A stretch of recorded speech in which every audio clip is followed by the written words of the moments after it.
Hello বন্ধুরা, আমি আব্বাস।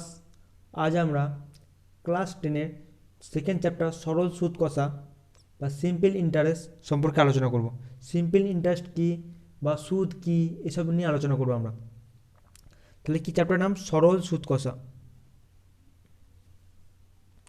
তাহলে চ্যাপ্টার নাম কি হচ্ছে? সরল সুদ কষা। ইংলিশে একে বলে সিম্পল ইন্টারেস্ট। সুদ জিনিসটা কি? আগেকার দিনে মহাজনরা ধার দিত গরিব মানুষদিকে, বা গরিব মানুষরা তাদের নিজের প্রয়োজনে টাকা থাকতো না, তখন কী করতো? মহাজনের কাছ থেকে ধার নিত। মহাজনরা কী করতো? যে কিছু পরিমাণ টাকা ধার দিত কিছু সময়ের জন্য। দিয়ে তাদের ধার দিয়ে মহাজনদের কী লাভ হতো? মহাজনরা কী করতো? কি কিছু টাইমের জন্য বলতো ধার দিত, দিয়ে যত টাইম পেরোতো সেই টাইম অনুপাতে ওরা একটা নির্দিষ্ট পরিমাণ অ্যামাউন্ট ওর কাছ থেকে এক্সট্রা নিয়ে নিত। মানে যত টাকা ধার দিত তার থেকে এক্সট্রা পরিমাণ অ্যামাউন্ট যত টাইম কাটিয়েছে বা টাকাটা সে ধার নিত সেই টাকাটা এক্সট্রা পরিমাণ নিয়ে নিত। এই এক্সট্রা টাকাটা, যে টাকাটা আসল দিয়েছিল বা যে টাকাটা দিয়েছিল ওকে ধার, সেই টাকাটা তো নিচ্ছেই, আর যত টাইম বেড়েছে সেই অনুপাতে একটা নির্দিষ্ট টাকা নিচ্ছিল। এই এক্সট্রা টাকাটা হচ্ছে সুদ। যে এক্সট্রা টাকাটা নিচ্ছে সেটাই হচ্ছে সুদ। তাহলে সুদ কী হলো? যে অতিরিক্ত টাকাটা ধার দেওয়া বাদেও, ধারের টাকা তো নিচ্ছেই, যে টাকাটা দিয়েছিল সেটা বাদেও যে টাকা নিচ্ছে সেটা সুদ। তাহলে অতিরিক্ত টাকাটাই হচ্ছে সুদ। তো সুদ কি? অতিরিক্ত টাকা, অতিরিক্ত অর্থমূল্যই হচ্ছে সুদ। অর্থাৎ অতিরিক্ত অর্থমূল্য হলো সুদ বা ইন্টারেস্ট। আর আমরা কী বলবো? এটা সিম্পল ইন্টারেস্ট। সিম্পল ইন্টারেস্ট কী বলছে? কী জন্য বলা হচ্ছে? কারণ এই ইন্টারেস্টটা বা এই সুদটা একটা নির্দিষ্ট মানে 1 বছর পর, বলে 1 বছরের জন্য একটা টাকা অ্যামাউন্ট দিয়েছে, বলছে 1 বছরের পর আমি 10 টাকা এক্সট্রা নেবো, সেকেন্ড বছর পর আরও 10 টাকা এক্সট্রা নেবো। মানে প্রত্যেক বছর 10 টাকা করে এক্সট্রা নেবে সে। যত বছর কাটাবে তত টাকা এক্সট্রা, তত 10 টাকা এক্সট্রা নেবে। প্রথম বছর 10 টাকা এক্সট্রা নিল, তারপরের বছর আবার 10 টাকা এক্সট্রা নিল, আবার তারপরের বছর আবার 10 টাকা এক্সট্রা নিল, আবার যদি টাকাটা রাখে ধার, তাহলে আরও 10 টাকা এক্সট্রা রাখবে। তাহলে প্রত্যেক বছর দেখছি সেম পরিমাণ অ্যামাউন্ট সে একই রাখছে। মানে অতিরিক্ত যে টাকাটা নিচ্ছে সেটা প্রত্যেক বছর সমান থাকছে। সেই জন্য একে বলা হচ্ছে যে সিম্পল ইন্টারেস্ট বা সরল সুদ। মানে সুদের পরিমাণ প্রত্যেক বছর সমান থাকে, সেই জন্য একে সরল সুদ বলা হচ্ছে। তো বুঝতে পারলাম। আসল জিনিসটা কি? আসল হচ্ছে, দেখো, আসল হলো যেই টাকাটা সে ধার দিচ্ছে সেটা হচ্ছে আসল। আসল হচ্ছে যেই টাকাটা সে ধার দিচ্ছে। তাহলে আসল, আসলকে কি বলে? একটা মূলধন বলে, আসল বা মূলধন। বা একে কি বলে? ইংলিশে কি বলে? প্রিন্সিপাল। প্রিন্সিপাল, ঠিক আছে। আসল বা মূলধন কি হচ্ছে? যত টাকা ধার দেওয়া বা নেওয়া, অথবা যত টাকা গচ্ছিত রাখা হচ্ছে, যত টাকা সে ধার দিচ্ছে বা যত টাকা সে নিচ্ছে, বা যত টাকা সে ব্যাংকে গচ্ছিত রাখছে। ব্যাংকে কিছু টাকা যদি আমরা দিই, সেই টাকাটা কী হয়? ব্যাংকে আমরা ধার দিচ্ছি। আমরা ব্যাংকে টাকা রাখা মানে কি? ব্যাংক আমাদের কাছ থেকে ধার নিচ্ছে। সে ব্যাংক আমাদের কাছে টাকা ধার নিচ্ছে বলে ব্যাংক আমাকে কিছু টাকা এক্সট্রা বছরের শেষে দেবে। সেই জন্য আমরা ওটাকে বলি, ব্যাংকে টাকা রাখাটা বলি, ব্যাংকে ধার দেওয়া রাখা বলি কি আমরা? ওটাকে বলি আমরা টাকা গচ্ছিত রেখেছি বলি ব্যাংকে। সেই জন্য গচ্ছিত কথাটাও ইউজ করতে পারি আমরা, যে টাকা ধার দেওয়া বা নেওয়া বা গচ্ছিত রাখা, ঠিক আছে। ওই জন্য ওইখান থেকে গচ্ছিত টাকা এসেছে। তাহলে আসল জিনিসটা কি? আসল কাকে বলে সেটা লিখছি আমরা। তাহলে আসল সম্বন্ধে কী লিখলাম আমি? যত টাকা ধার দেওয়া হয় বা নেওয়া হয়, যত টাকা কাউকে ধার দিচ্ছি বা নিচ্ছি, অথবা গচ্ছিত রাখছি। গচ্ছিত কী জন্য বললাম আমি? ব্যাংকে। ব্যাংকে যখন কিছু টাকা আমরা রাখি, সেটা ব্যাংক আমাদের কাছ থেকে টাকাটা নেয়, বা ব্যাংকে আমরা টাকাটা ধার দিই, কিন্তু সেই কথাটা আমরা কী বলি? ব্যাংকে টাকাটা আমরা জমা রেখেছি বা গচ্ছিত রেখেছি। সেই জন্যই গচ্ছিত কথাটা আসছে, গচ্ছিত রাখা হয়। তার উপর একটা যে টাকাটা গচ্ছিত রাখা হয় সেটাই হচ্ছে আসল। সেটা কি বলা হচ্ছে? আসল। আর সময় কি? যত সময়ের জন্য ধার দেওয়া হচ্ছে। তা সময় জিনিসটা কি লিখি আমরা আগে। তো সময়টা কি দেখতে পাচ্ছি? যত সময়ের জন্য ধার দেওয়া হয়, মানে সেটা 1 বছর হতে পারে, 3 মাসও হতে পারে, 4 মাসও হতে পারে, 4 বছর হতে পারে, এরকম হতে পারে। যত সময়ের জন্য ধার দেওয়া হচ্ছে বা নেওয়া হচ্ছে বা গচ্ছিত রাখা হচ্ছে, যেই সময়টা সেটাই হচ্ছে সময়। এবার কি বলবো? সুদ। সুদ জিনিসটা তো আগেই পড়েছি, যে টাকাটা এক্সট্রা পাচ্ছে, তা সুদের সংখ্যাটা আগে লিখি, তারপর বুঝবো আমরা। তাহলে কী বলছে? সুদের সংজ্ঞাটা প্রথমে পড়ি। কী বলছে? উত্তমন্যের বা পাওনাদারের, ইংলিশে কী বলে? ক্রেডিটর, অর্থ সাময়িকভাবে ব্যবহার করা অধিকারের বদলে শর্ত অনুযায়ী অর্ধমন্য বা দেনাদার কিছু অতিরিক্ত অর্থমূল্য তাকে দিয়ে থাকেন। এই অর্থমূল্যই হচ্ছে সুদ। তাহলে ব্যাপারটা বোঝার চেষ্টা করি, যে সংজ্ঞাটা লিখেছি আমি। বলছে উত্তমন্য বা পাওনাদারের বা ক্রেডিটর, অর্থাৎ যে টাকাটা দেয়, ধার দেয়, তাকে কি বলে উত্তমনের, বাংলা কি বলে উত্তকর্ণের বা পাওনাদার, মানে সে টাকাটা পাবে, সে ধার দিয়েছে সে তো টাকাটা পাবে, তাহলে যে ধার দেয় আমাদেরকে তাদেরকে উত্তমন্য বা পাওনাদার, আর ইংলিশে বলে ওকে ক্রেডিটর, মানে ও পাবে, সেই জন্য ক্রেডিটর বলা হচ্ছে। অর্থ স্বামীভাবে ব্যবহার করার অধিকার এর বদলে শর্ত অনুযায়ী, মানে ও টাকাটা আমাকে দিয়েছিল, সেই টাকাটা আমি ব্যবহার করেছি কিছু সময়ের জন্যে, শর্ত অনুযায়ী, মানে কিছু শর্ত অনুযায়ী কিছু একটা বলে দেয় যে এত ইন্টারেস্টে বা এত টাকা দিতে হবে অতিরিক্ত আমাকে বছরের শেষে বা এই সময়ের শেষে আমাকে এত টাকা দিতে হবে, সেটাই বলছে শর্ত অনুযায়ী অর্ধমন্য বা দেনাদার, মানে যে টাকাটা ধার নেয় বা ধার নিয়েছিল তাকে অর্ধমন্য বা দেনাদার বলা হয়, মানে যে ধার নেয় তাকে বলে দেনা করেছে, দেনাদার। ইংলিশে বলে ডেবিটর, কিছু অতিরিক্ত অর্থমূল্য তাকে দেয়, মানে যে টাকাটা সে ধার নিয়েছিল সে টাকাটা সে ব্যবহার করেছে, সময়কে টাকাটা হাত দিয়েছে, সেই জন্য কী করছে, সে টাকাটা বদলে কিছু অতিরিক্ত টাকা, ওই টাকাটা তো দেবেই, আরও কিছু অতিরিক্ত টাকা তাকে দিয়ে থাকেন, সেই অতিরিক্ত অর্থমূল্য হচ্ছে সুদ। ধরো 800 টাকা সে ধার নিয়েছিল, বছরের শেষে তাকে দিতে হলো 860 টাকা, এক বছর শেষে তাকে 160 টাকা দিতে হলো, তাহলে কত টাকা এক্সট্রা দিল, 800 টাকা তো দিলই দিল, আবার 60 টাকা দিল, তাহলে কত টাকা এক্সট্রা দিল সে, 60 টাকা। এই 60 টাকাটাই হচ্ছে সুদ, এটাই হচ্ছে সুদ, এই অতিরিক্ত অর্থটাই হচ্ছে সুদ, বুঝতে পেরেছি আমরা।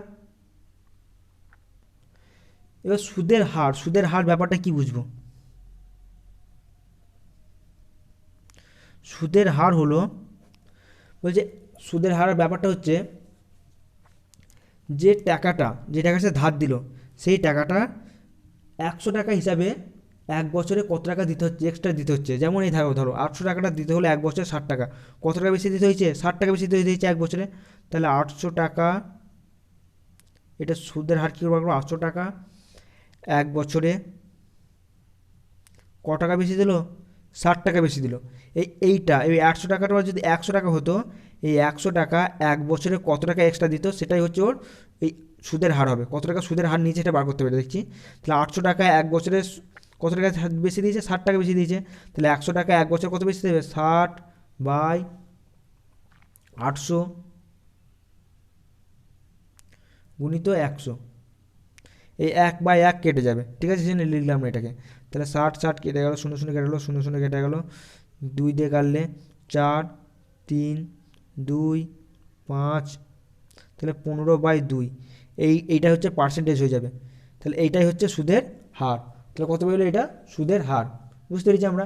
যদি বুঝতে না পারি তাহলে আর একটা সংজ্ঞা এই উদাহরণ দিয়ে করছি, ধরো 500 টাকা ধার দিয়েছিল, বছরের শেষে তাকে 520 টাকা দিতে হলো, তাহলে 500 টাকাটা কি এখানে আসল, 500 টাকাটা আসল, আর 520 টাকা অতিরিক্ত দিতে হয়েছে, এই জিনিসটা একটা নাম আছে, এই 520 টাকাটা একটা বলে সুদে আসলে বলে, সুদ প্লাস আসল আছে বলে কি বলে, সুদে আসল।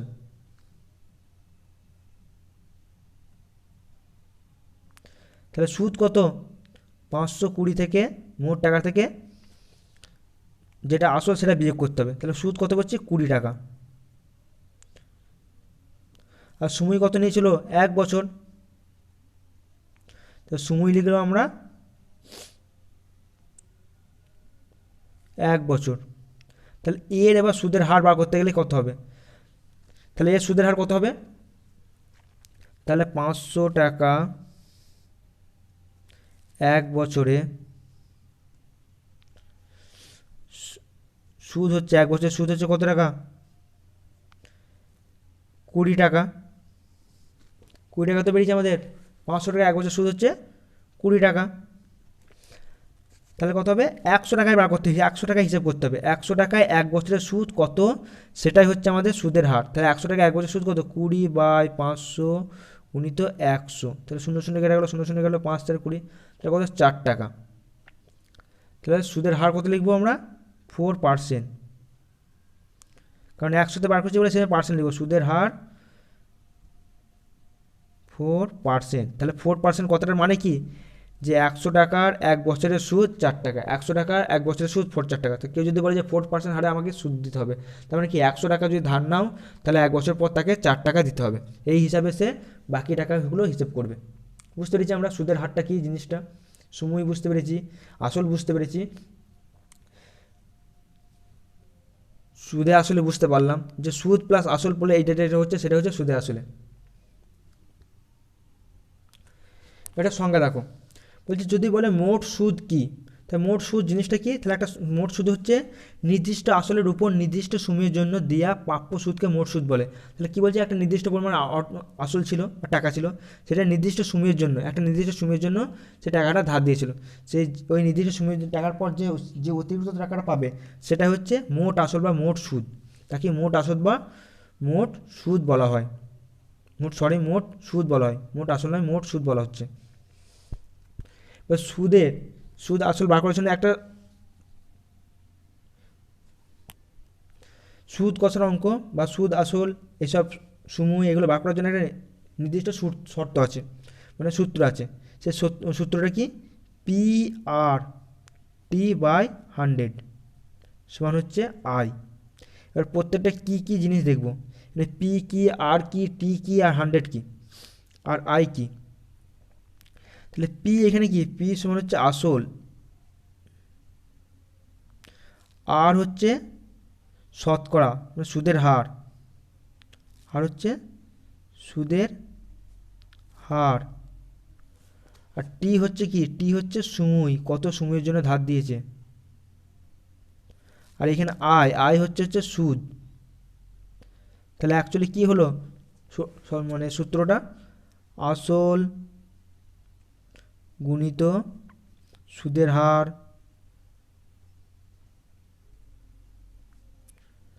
গুণিত সময় কে 100 দিয়ে, আসল গুণিত সুদের হার গুণিত সময়কে যদি 100 দিয়ে ভাগ করা হয় তাহলে কি পাবো আমরা, সুদ পাবো। এইভাবে প্রত্যেকটা অঙ্ক আমরা করতে পারবো। তাহলে একটা অঙ্ক দিয়ে বার করবো, প্রথমে কী করবো, মোট সুদ কত বার করবো, মোট সুদ বা সুদ কত, মোট সুদ কত সেটা বার করবো। ঠিক আছে, তাহলে মোট সুদ কত আমরা বার করবো। তো মোট সুদ কী বার করবো, ধরি আসল দিয়ে আছে, আসল দিয়ে আছে আমাদের 600 টাকা, আর সময় কত দিয়েছে 1 বছর।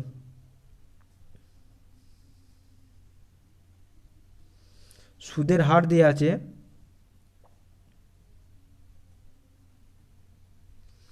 5%। ঠিক আছে, তাহলে বলছে সুদ কত হবে, বলছে 600 টাকার 1 বছরে 5% হারে যদি টাকাটা ধার দেয় তাহলে সুদ কত টাকা পাবে, সে কত টাকা এক্সট্রা দিতে হবে, বা যদি ব্যাংকে জমা রাখে সে কত টাকা এক্সট্রা পাবে, সেটা হচ্ছে সুদ আমাদের। তাহলে আমাদের সূত্র কী ছিল, বা আমরা কি জানি, পি আর টি বাই 100 সমান হচ্ছে আই, মানে সুদ। তাহলে পি সমান কত, আমাদের পি সমান দেওয়া আছে 600 বসালাম, আর সমান কত দিয়ে আছে 5 দিয়ে আছে, সময় কত দিয়েছে 1 দিয়ে আছে, আর বাই 100, এটা করলে তাই পাবো আমরা। তো করলে কত, 0 কেটে গেলো, 0 কেটে গেলো, তার নিচে কিছু নেই, 5 কত হচ্ছে 30, আর 30 গুণিত 1 বছর, 30 টাকা এক্সট্রা পাবো। তো সুদ কত হবে 30 টাকা, 30 টাকা মোট সুদ, বেরিয়ে গেল অঙ্কটা। এরপর আমরা করব, দেখতে পেলাম তাহলে যদি এই তিনটে দেওয়া থাকে তাহলে সুদ বার করতে পারছি। এবার যদি এই তিনটে দেওয়া থাকে, এবার আসল যদি বার করবো, আসল কী করে বার করবো, দেখি। ধরো সময় দেওয়া আছে 1 বছর, বার্ষিক বা সুদের হার দেওয়া আছে, সুদের হার যদি লেখা থাকে সেটা জানবে যে 1 বছরে 100 টাকা সুদ, সুদের হার কত দেওয়া আছে 6% দেওয়া আছে, সুদের হার 6%।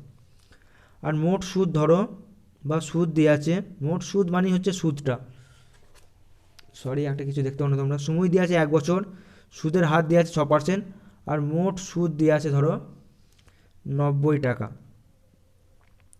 তাহলে কোশ্চেনটা যদি এরকম হতো যে আসল কত হলে 1 বছরে 6% সুদে মোট সুদ বা সুদ পাওয়া যায় 90 টাকা, কত টাকায় 1 বছরে 6% হারে সুদ পাওয়া যায় 90 টাকা। তাহলে কী কী দিয়ে আছে আমাদের সূত্র কী জানি, এবার আমরা কি জানি, পি আর টি বাই 100 সমান হচ্ছে আই, প্রত্যেকটার মান বসাবো।